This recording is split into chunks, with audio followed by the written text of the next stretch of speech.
Good afternoon, everyone. This is Alan Murabayashi broadcasting to you live from New York City, the home of PhotoShelter. You are listening to episode 55 of I Love Photography. And as always, I'm joined by my co-host, Sarah Jacobs. Hey, Sarah. Hey, Alan. How you doing? This is somewhat of a bittersweet show we have going on here today. It is. Yes. Turns out this will be our last show, not because of the show's ending, but because you have found a new opportunity at a little place called Business Insider. I've heard of those guys.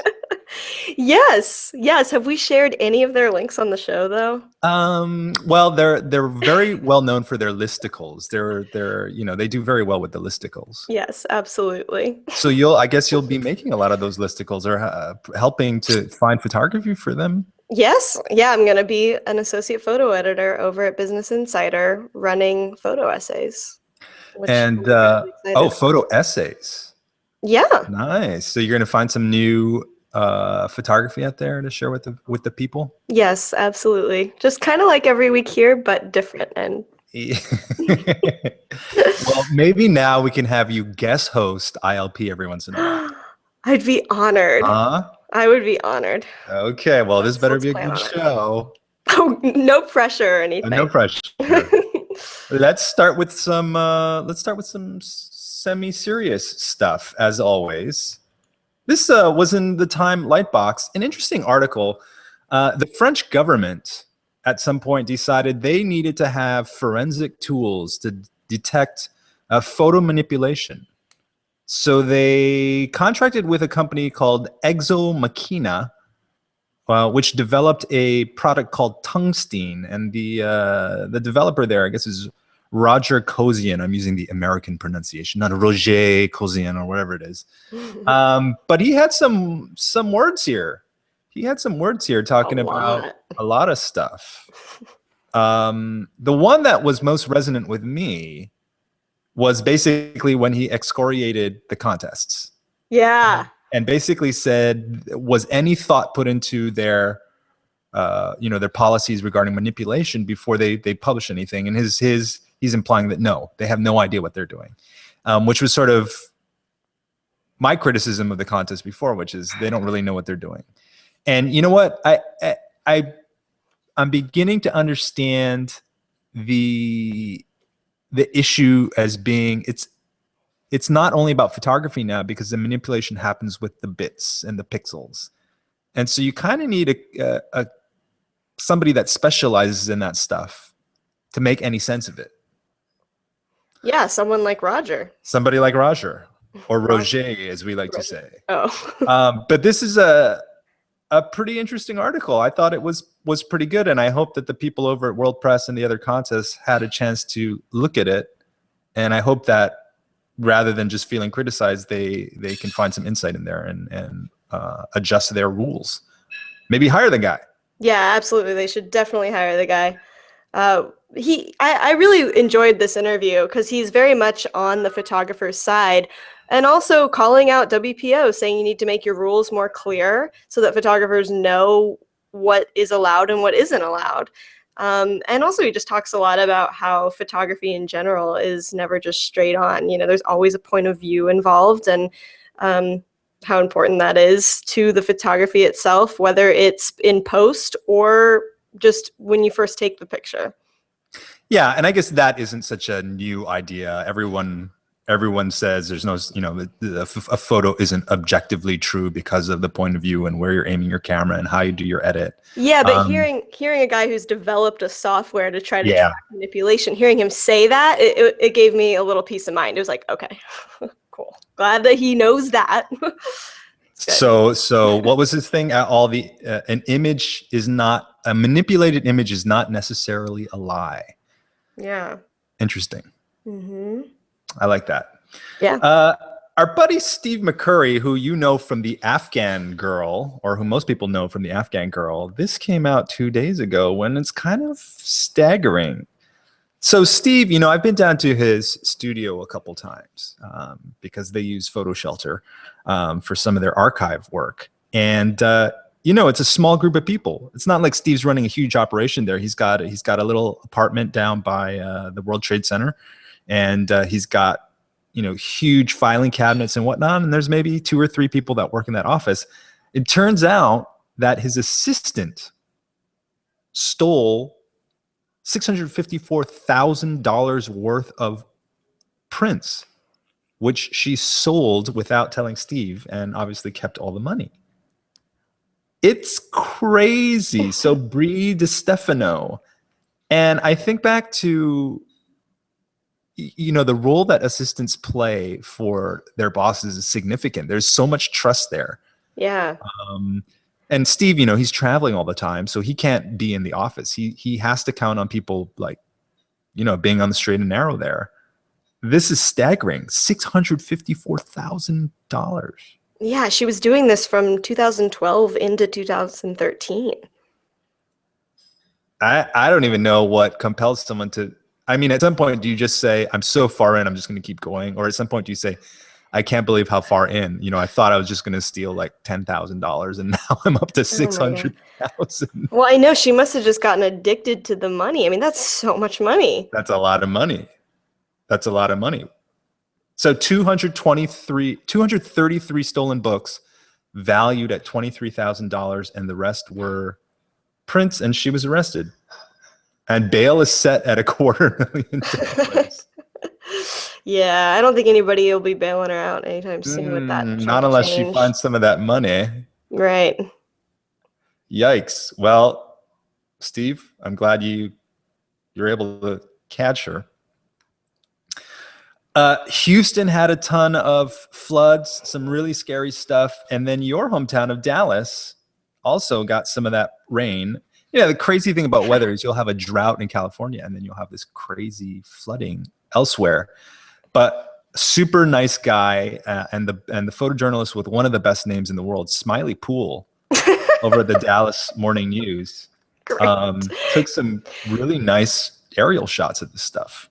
Yeah, well, this is one thing about this flood is it's been raining all month. I mean, it just has been relentless. I was down there in April for just a weekend, and it was pouring, and everything was green and lush. I mean, it was beautiful, but this is insane. I didn't see anything like this, obviously. Hadn't happened yet, but you obviously recognize a lot of these places. Yeah, absolutely. I mean, I would drive to that side of town to go to school. So this one's crazy. I love this. Is like it's like a little island patch of grass. Yeah, that's something you'd put on your wall. And I guess there's a big photo store link here, so I guess you could purchase it if you wanted to. I never get tired of the aerial photography, man. It's especially when it's roads. Yeah, roads and highways just just ending in the middle of water. It's scary. So strange, like an apocalyptic world. Smiley's a great guy, and he does a lot of stuff with NPPA. So if you ever get a chance to meet him at an event, go and say hi. And he's a great educator as well. How can you not be nice with a name like Smiley? I know. That would be really unfortunate if you're a real jerk. Suck. Yeah. Well, Kim Kardashian wanted to break the internet, and we talked about that cover that she had for, what was it, Paper magazine? Paper, yeah. Paper, and she didn't end up breaking the internet. And turns out her stepfather came pretty darn close. So Caitlyn Jenner announced herself as Caitlyn the other day, and it was a big piece in Vanity Fair. And not only did that happen, but Caitlyn became the first person, the fastest to reach 1 million followers on Twitter, surpassing President Obama. Wow. It was like 4 hours or something like that. Within the course of just a few hours, she hit over 1 million followers on Twitter. So to get over 1 million followers, all you have to do is win some gold medals, have famous daughters, get a reality TV show, and then become the opposite sex. Yeah, or you could become president of the United States and wait 6 years before you create your Twitter account. Right. So all very achievable. Yeah, totally. The American dream. Totally. So Annie Leibovitz shot this cover, and there was some behind the scenes stuff. And, my initial reaction when I saw this was, man, why did they have to Photoshop this thing? And, you're looking at it on screen like this, and the face is obviously very, very small. And then I saw kind of a closer up photo of it. And I actually think, because we've seen photos of Caitlyn prior to the transgender moment, and she had a lot of work done. Yeah. That was some pretty smooth, so it's like a lot of facelifts going on. So I think what we're actually seeing, I mean, maybe there's a minimal Photoshop, but we're actually seeing a lot of makeup and Yes. plastic surgery. But, you know, she looks great. Yeah, she does. It's wonderful. And then, because we don't want to just talk about the sensationalist portion of this, but happy for Caitlyn. Over on the Huffington Post, you know, this is sort of the year of the transgender. Transgender's having its moment right now with Laverne Cox and Orange is the New Black and Janet Mock and Caitlyn Jenner and all this kind of stuff. For the past 12 years, the Dutch photographer Sarah Wong has been photographing children in Amsterdam. And apparently in Amsterdam, for kids who are sort of identified as having some sort of gender questions in their head, they can take drugs that delay the onset of puberty until they figure out what gender they want to be, which is sort of mind-blowing to me. I mean, from my perspective, that's a little bit early to put that on a kid's shoulders, and that definitely wouldn't fly in the US. But the portraits, you know, the policy aside, the portraits are lovely. They are. And there's no one, you know, I looked through the set of photos here, Sarah's photos, and there was no one that just kind of strikes you as, oh, that's not a girl or that's not a boy. And nor should it be that way. You know, it's just kind of, you know, I guess what we're learning about transgender is like, it's what you feel inside and what you identify with. And and then how you carry yourself and portray yourself. And in these photos, they get to do exactly that, just show exactly how they feel inside. And it really shines through. Sarah did a great job with these.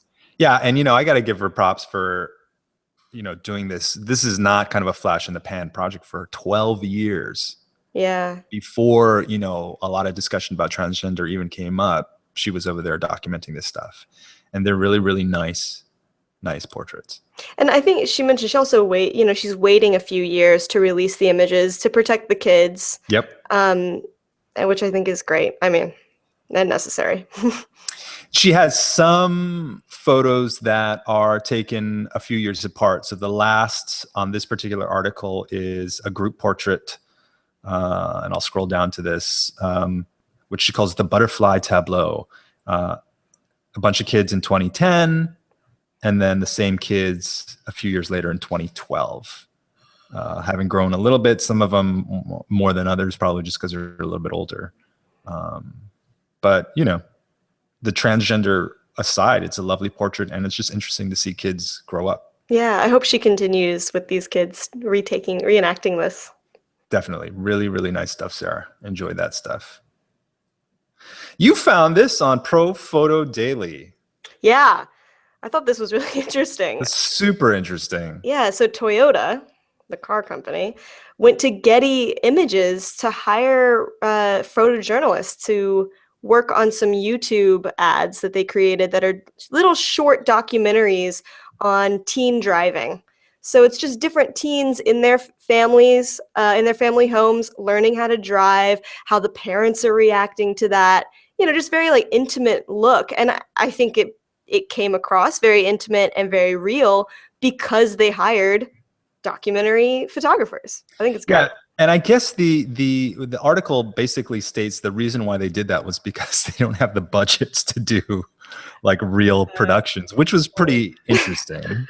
But, you know, at the same time, the cost of doing these types of things has definitely come down because you have LCD panels and the sensitivity of the cameras and the gimbals and all this kind of stuff. Benjamin Lowy, who is one of the photographers working on these, he actually used his iPhone for all the slow-mo stuff that was shot for his video. Yeah. So here is my question. First of all, the photographers that they chose, Ben Lowy's work, we know very, very well. Sarah Lukowitz, whose work with the domestic violence won a ton of awards. Shaul Schwartz, who's shot a lot in the Middle East. Like, these guys are on the top of their game. Yeah. But here's my question.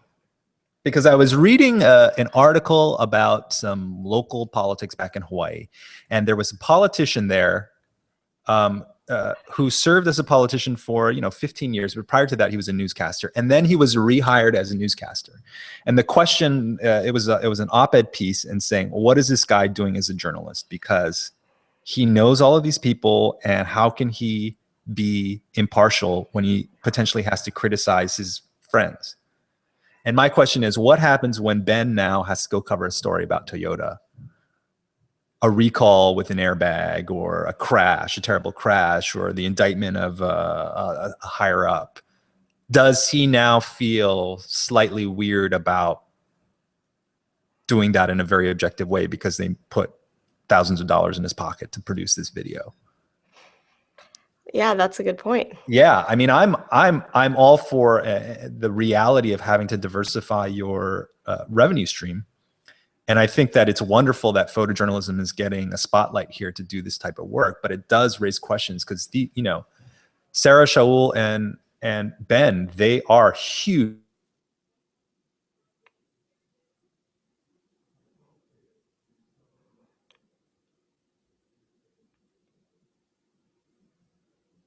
I definitely lost you, Alan.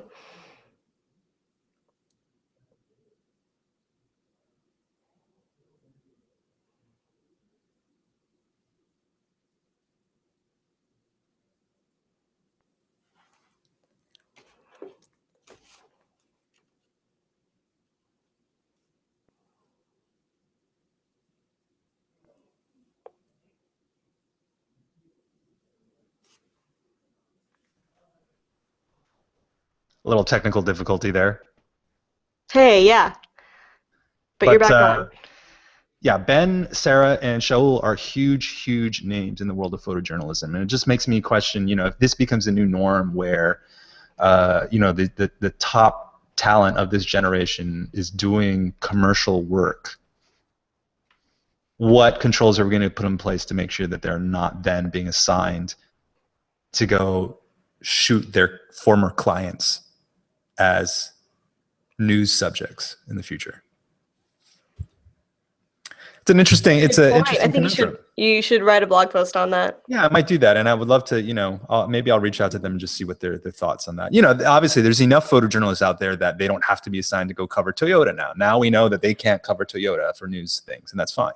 Yeah. As long as I would hope that Getty has that mechanism in place to make sure that that doesn't happen.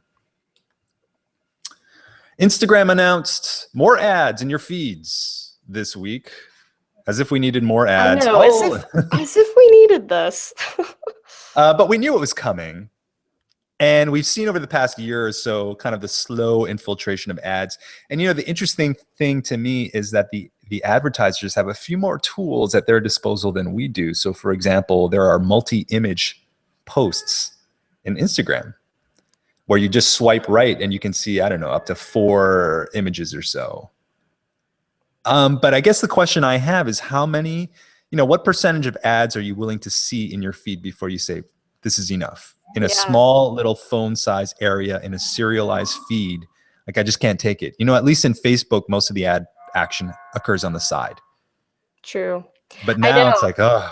They mentioned that the very first ad that was placed on Instagram was 2013, which is crazy that it's already been that long. But I remember seeing the very first ad. I mean, it was super jarring. It was just like, what is this? And still, every time I see an ad, I'm like slightly confused for about half a second. I'm like, oh yeah. You're like, I'm not following McDonald's. Right. I don't want to follow Taco Bell. Like, no. I will say that over the past year, I think that the marketers have gotten more sophisticated and they're not doing kind of straight up ads per se. They're doing a lot of stuff where the photography really is showcased and it's not necessarily photography about a product. I think they get that part of the equation. Totally. It's way lifestyle. In fact, I mean, I follow a lot of commercial photographers on Instagram, and so it almost sort of blends in. Yeah. But there is that something that makes it just not quite the same as everything else in my feed. Well, if you want free services, you got to deal with the ads. You kind of make it kind of makes me wish, if I could just pay $5 to get the ads out of Facebook and the ads out of Instagram. That could generate a lot of money for those guys. Definitely. I'm saying $5 per year, by the way, not $5.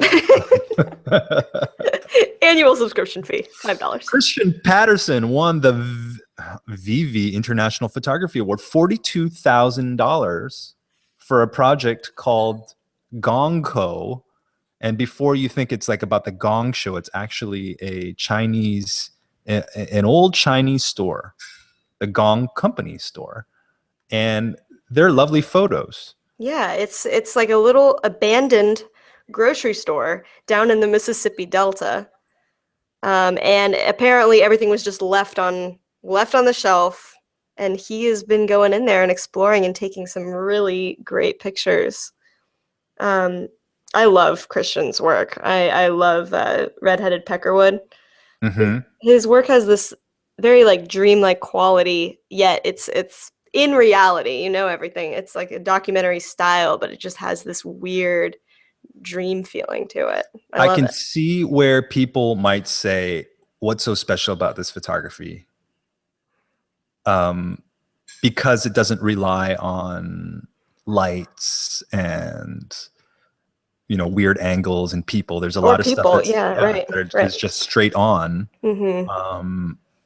But I think that when you look at it a little bit more, it's not just about one photo. It's really about the story behind what he's trying to communicate as a result of the essay.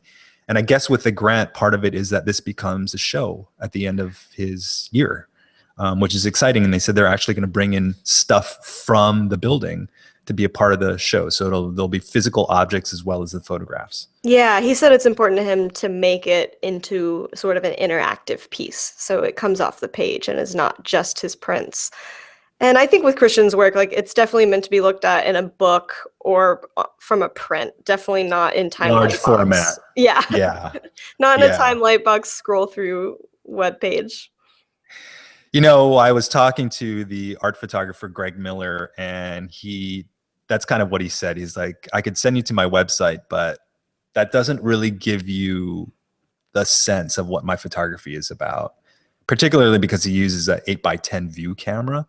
And, you know, seeing like a huge 30x40 print of that stuff, it just gives you a different perspective about what photography is, in my opinion. So we love the internet, but we love stuff in real life as well. Yay, real life. And since we're on that Chinese theme, today on Feature Shoot, a really interesting essay.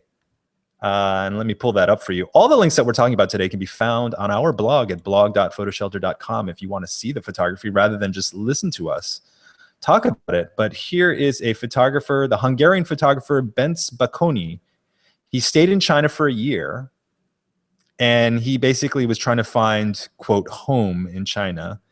And then what he ended up with was a set of photos where he tried to eliminate any people from them. And so you get a very, very interesting perspective of this incredibly populous country, and even in the cities, but there are no people in them. Wow. So wait, was he manipulating the pictures? No. Editing them? Okay, he would wait. Okay. Yeah. Which is, and he said, sometimes he'd wait for a very long time. Oh, I'm sure. For people to, you know, leave the scene. But it's kind of freaky to see these urban images and you don't see any people in them. Yeah, it's almost like post-apocalyptic looking. Yeah, so we're getting a lot of the apocalyptic stuff going on in the photography. But I really like it. And you know, we've seen, there was a guy who did those essays on the abandoned swimming pools. Like, you can see influences from other work and whatnot. But this is a very, very interesting essay. I love his color palette. It's almost like a pastel, but a lot of grays, but like a nice pastel look. Yeah, very muted. Yeah. Not super saturated like some other people. Mm-hmm. Pop star Enrique Iglesias. This is the drone part of the show. We're talk about drones. Welcome to the drone portion of the show. Pop star Enrique Iglesias decided to grab a drone out of the air at one of his shows, and it cut his finger pretty badly.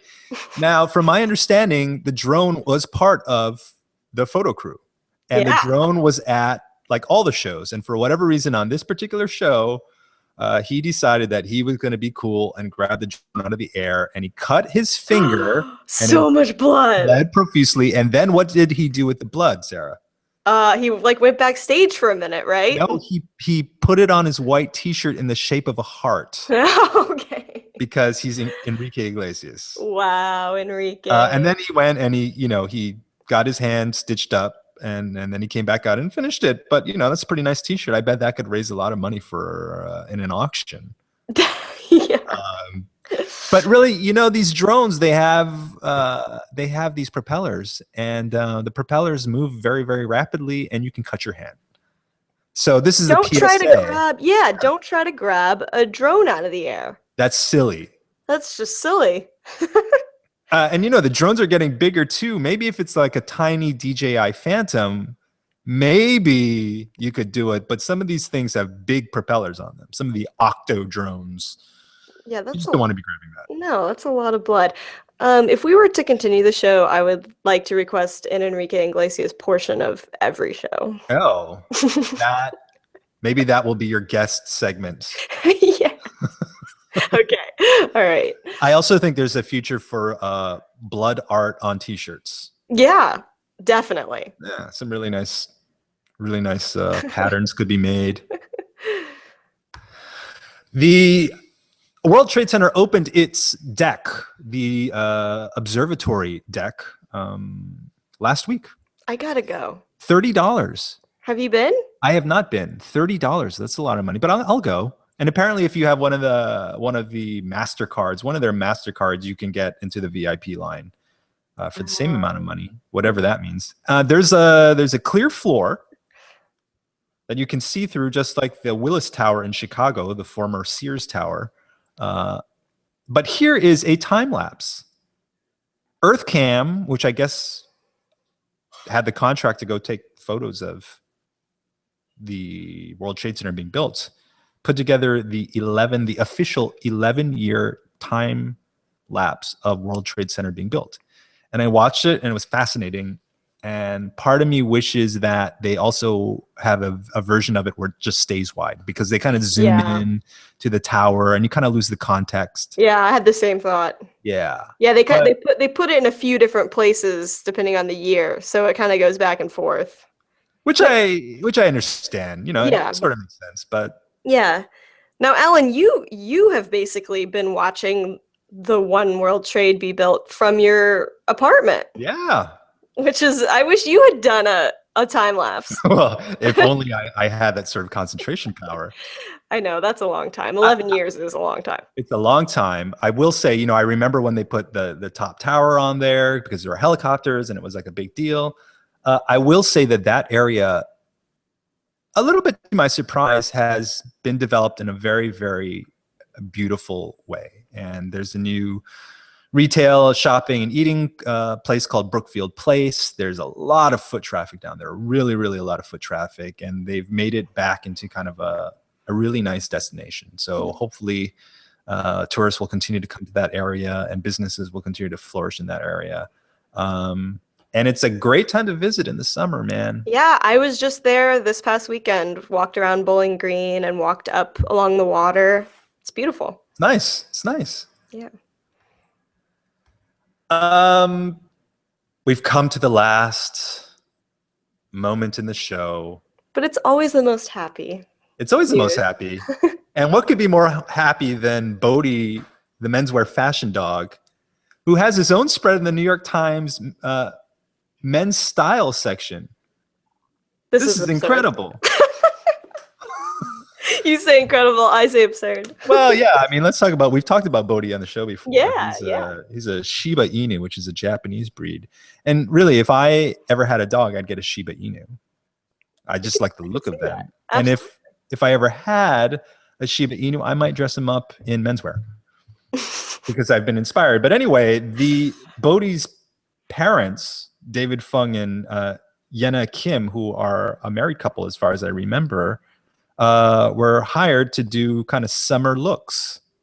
And so here's a whole slew of photos, and they sort of named, the look that they were going after. So here's Nantucket. We're looking at Bodhi. He's got a Ralph Lauren double-breasted sports coat that retails for $3,500. He's got a cotton blue and white striped shirt for $495, a silk tie for $215, and Ray-Ban sunglasses for $150. Now, this is my question. You are in charge of marketing at Ralph Lauren, and you get a call, and they say we'd like to borrow some of your clothing, which happens all the time in fashion, right? Sure. And then they say we're going to put it on a dog. We're going to put your $3,500 coat on a dog. What do you say? I mean, you say, okay, how many followers does he have? Yeah, and I think Bodhi has like in excess of 1 million followers, if not significantly more. So of course you'd probably do it. And I will say, you know, I looked at Paris here. Here's a Michael Kors denim blazer for $595, and I thought that's a pretty good looking blazer. Maybe I need one of those Michael Kors. If this post gives sales to any of these companies, that's amazing. Also, amazing. I'm kind of mad that this dog is better dressed than any man I know in Brooklyn. Oh, maybe in Manhattan, this dog is better dressed. Yeah, in Manhattan. Also, based off these outfits, these are wedding destination outfits or summer looks. I definitely want to go to Havana because he looks the best going to Havana. Love it. And you know, I don't want to body shame Bodhi, but he's looking a little double chinny. Well, you know, he's got the old man vibe going with the Havana. Definitely. Good for you, Bodhi. Aw, good dog. I hope they're putting some money away for Bodhi in a trust so that he can kind of live out his last days in comfort. I'm not worried about Bodhi's last days. I think he's gonna be fine. I bet they take good care of that Bodhi. Yeah. Well, Sarah, we made it through 55 shows. 55 shows. End of an era. Good number. Good number. Maybe you need a podcast over at Business Insider too. Yeah. You'll be too busy. You'll be too busy. Yeah, true. Leave the podcast to PhotoShelter, okay? There's a lot of we don't need one more photo podcast to compete with. I know. I'm gonna leave the podcast to everybody else out there doing podcast stuff. Perfect. Well, Sarah, it was a pleasure. 55 great shows. Thank you so much. Thank you. And best of luck in the new position. Thank you. Appreciate it. That ends this show. We'll be back. Probably, you know, maybe we have to hire someone else, or maybe it'll just be me from now on. But whatever the case is, we're glad you joined us. So for Sarah Jacobs, this is Alan Murabayashi signing off. We'll see you next time. Bye-bye.